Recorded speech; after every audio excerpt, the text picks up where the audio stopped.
We're here because free speech is under attack. We're here because people are being convinced that socialism works. We're here because people are being judged guilty until proven innocent. We are fighting back with facts. This is not a safe zone, so buckle up, Buttercup. This is the raw, naked truth.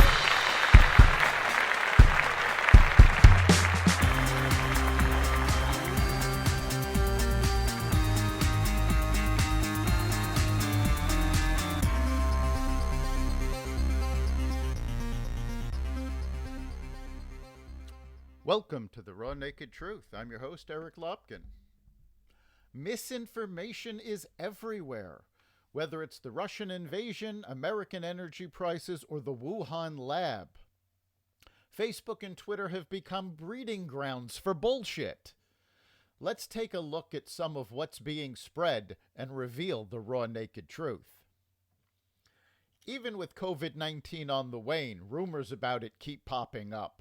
One of the latest and most ridiculous is that the Wuhan lab, where it is suspected the virus originated, is owned by GlaxoSmithKline.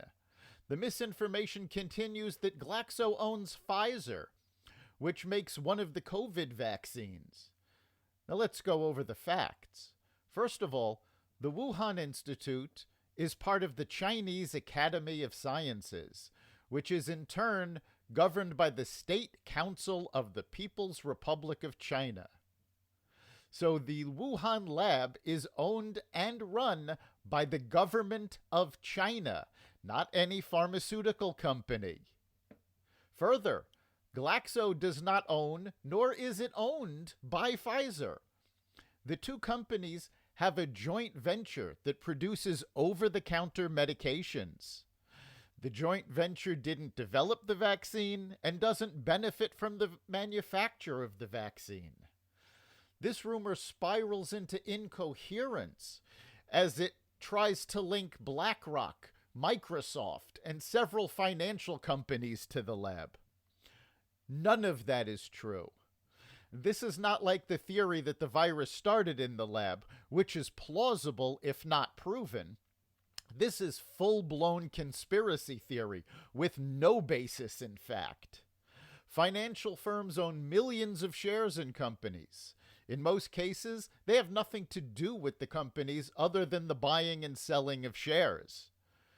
This theory shows a complete misunderstanding of how finance works. Now, Russia is also spinning all sorts of propaganda. In their case, regarding the invasion of Ukraine, they're still claiming that they are there to save the Ukrainian people from the Nazis.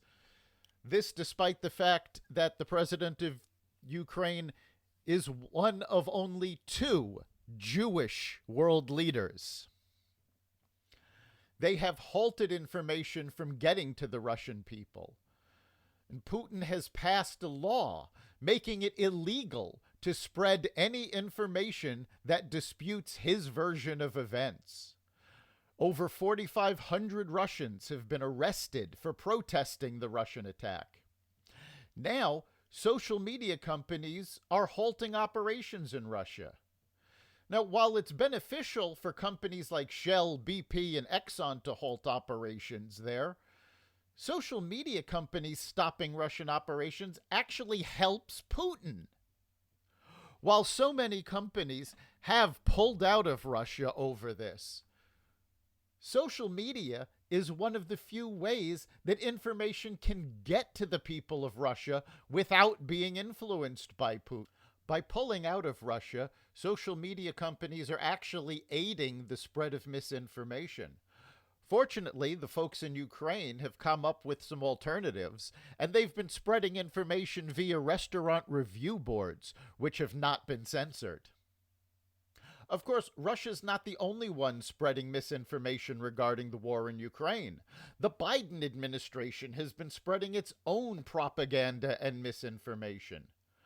Press Secretary Jen Psaki has repeatedly stated that the U.S. is using everything we have short of sending troops in to stop Putin. This is simply not true. 60% of the Russian economy is based on oil and gas, And yet Biden refuses to put sanctions on the Russian energy sector. Democrats ranging from Joe Manchin and Nancy Pelosi to Elizabeth Warren have all called for America to stop buying Russian oil, yet Biden refuses to do so. Biden blames the Ukrainian invasion for rising gas costs. And while it certainly has been a factor, gas prices started rising due to Biden's restrictions on Americans' energy production. He is using the Russian attack to distract from his failures. Biden has refused to lift those restrictions, and he has not sanctioned the Russian energy sector. So clearly, he has not used all the tools at his disposal. The argument that his policies are geared towards helping climate change are completely false. He has asked Russia and Saudi Arabia to pump more oil. He is in talks to get oil from Iran and Venezuela. His policies have done nothing to limit the amount of oil and gas. It has simply shifted where it is being drilled for and processed. In fact, his policies have been detrimental to the environment because American natural gas, which Biden has opposed, is much cleaner than the fuel being produced by Russia, Venezuela, or the Middle East. Biden's policies are bad for the environment, they're bad for national security, and they're bad for American jobs because his restrictions on the energy sector caused many people to lose their jobs in that sector. As he begs other countries to make up the shortfall, he's essentially shifting those jobs out of America. The Democratic propaganda machine has also been trying to claim that the Republicans have been soft on Putin. It was the Democrats that blocked Republican sanctions, and the Democrats that increased oil purchases from Russia. The attack took place under Biden's watch. Under the Trump administration, there were no Russian invasions. However, during the Obama administration, Russia took over Crimea. And of course, the Democratic-led administration did nothing. So, who is really being soft on Russia? This is the time we need both parties working together. But the radical left is still trying to shift the blame away from their disastrous policies. That's the raw, naked truth. If you have a topic you'd like us to look into, you can contact us at xvadio.com/connect. You can hear every episode of Raw Naked Truth, as well as the rest of the Xvadio podcast network at xvadio.com/podcasts, Apple Podcasts, Google Podcasts, Spotify, iHeartRadio, Stitcher, Amazon Music, Audible, and wherever you find podcasts. We'll see you next time.